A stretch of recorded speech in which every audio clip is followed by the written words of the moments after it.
मरद के काम ना नेताजी जितना मौगन हंस न मौगन हां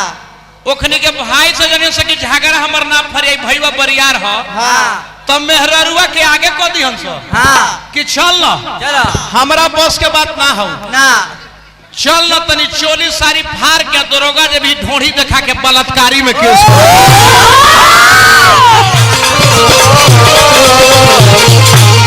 एगो दुगो निमन रहला तो कहला कि निमन हो जी हां अब बाग के बाग कोलवासी हई एगो सरंगी बजावेला बेंजू बनावे पर आइल बनी हई एगो खोजवा में लइका जेकर हो के या लेके टुमड़ी पिटत रहनी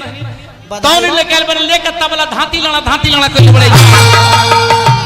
गुलामी की जिंदगी से आजादी का मौत बेहतर होते हैं हां गरीबी तोड़ देती है जो रिश्ते भैया बहुत बतियावत रह जाते गरीबी तोड़ देती है जो रिश्ते खास होते हैं हां पराई अपने होते हैं जब पैसे पास होते हैं हां हर यार वफादार नहीं होता हर पत्थर चमकदार नहीं होता नहीं न जाने वन में कितने फूल खिले होते हैं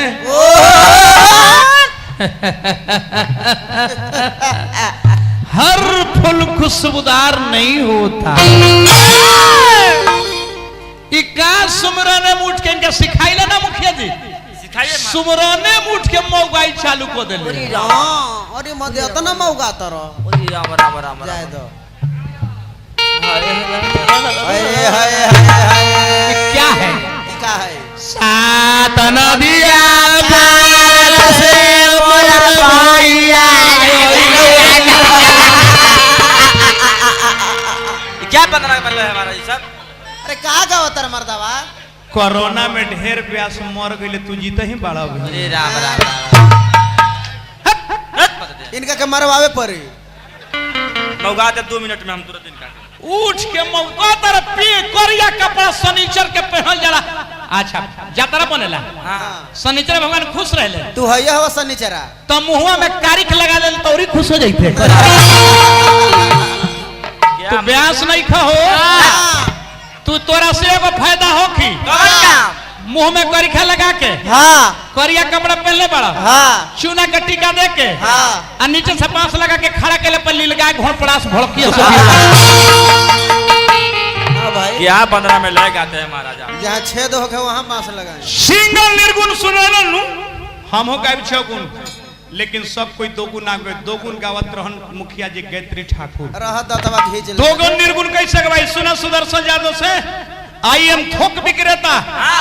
यू आर चिरकुट विक्रेता सावन पूर्णिमा मना ई कुल ना बुझाए कि तनी अपना जमाना में कुछ नया निर्माण कइल जा लिके लिके गाड़ी चले लिके चले कपूत कपूत 3 लिक नहीं चले शेर शायर सपूत ई कुल ना बुझाए और से यार सात नदिया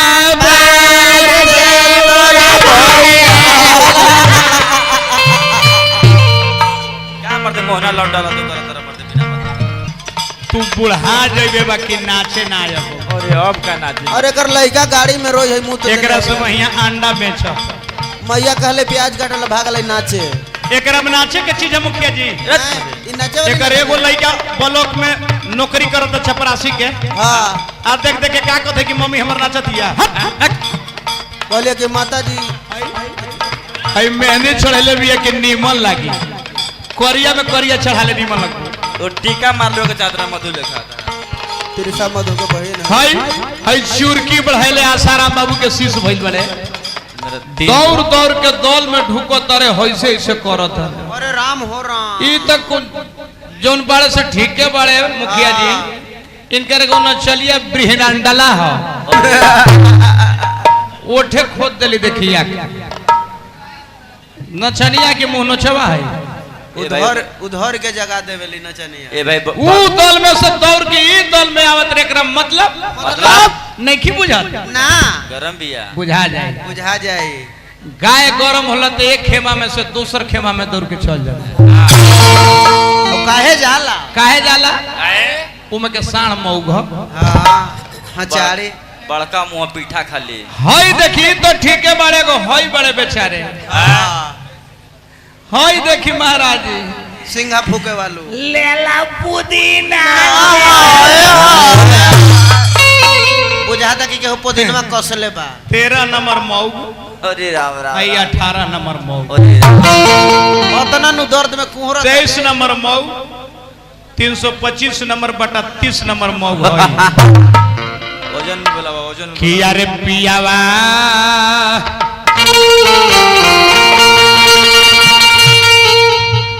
आर पुरु बाबा हर कोइले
कवन दो मुल्लू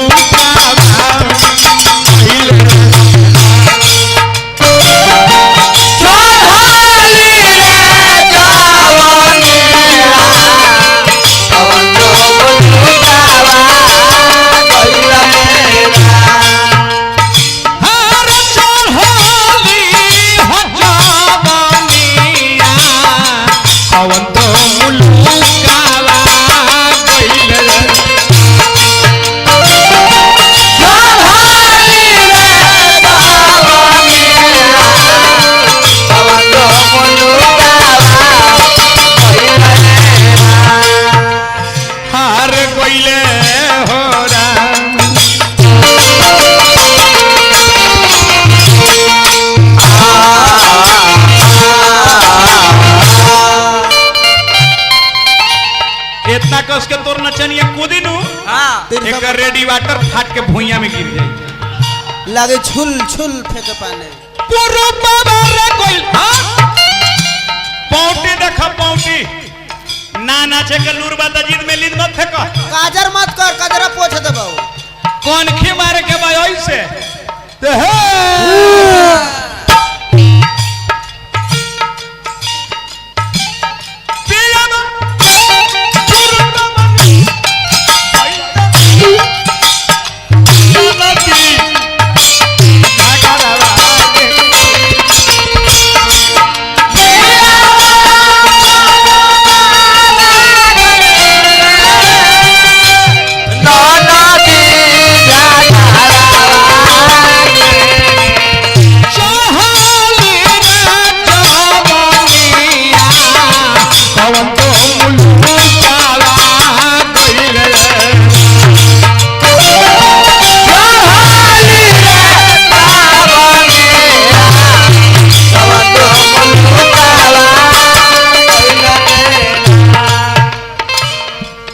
घर लागत अरे सुना रे सुना एक ही बलमुआर बीना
अरे बतिया रे पूछे